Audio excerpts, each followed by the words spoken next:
And the Lord appeared to him by the oaks of Mamre, as he sat at the door of his tent in the heat of the day. He lifted up his eyes and looked, and behold, 3 men were standing in front of him.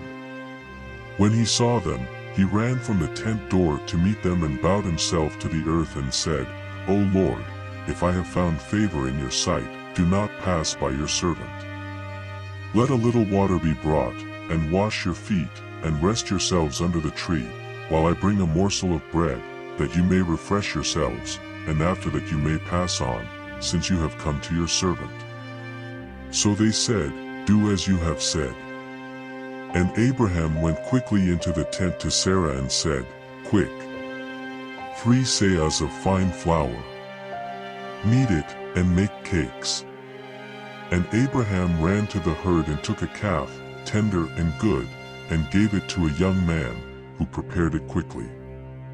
Then he took curds and milk and the calf that he had prepared, and set it before them. And he stood by them under the tree while they ate. They said to him, Where is Sarah your wife? And he said, She is in the tent. The Lord said, I will surely return to you about this time next year, and Sarah your wife shall have a son. And Sarah was listening at the tent door behind him. Now Abraham and Sarah were old, advanced in years. The way of women had ceased to be with Sarah. So Sarah laughed to herself, saying, After I am worn out, and my Lord is old, shall I have pleasure?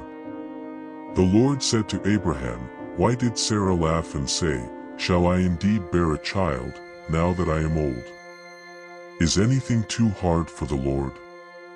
At the appointed time I will return to you, about this time next year, and Sarah shall have a son. But Sarah denied it, saying, I did not laugh, for she was afraid. He said, No, but you did laugh. Then the men set out from there, and they looked down toward Sodom. And Abraham went with them to set them on their way.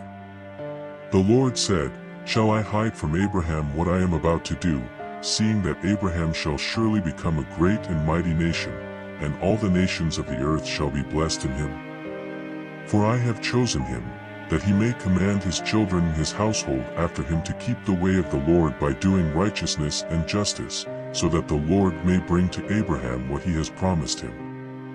Then the Lord said, Because the outcry against Sodom and Gomorrah is great and their sin is very grave, I will go down to see whether they have done altogether according to the outcry that has come to me. And if not, I will know. Abraham intercedes for Sodom. So the men turned from there and went toward Sodom, but Abraham still stood before the Lord. Then Abraham drew near and said, Will you indeed sweep away the righteous with the wicked? Suppose there are 50 righteous within the city. Will you then sweep away the place and not spare it for the 50 righteous who are in it? Far be it from you to do such a thing, to put the righteous to death with the wicked, so that the righteous fare as the wicked. Far be that from you. Shall not the judge of all the earth do what is just?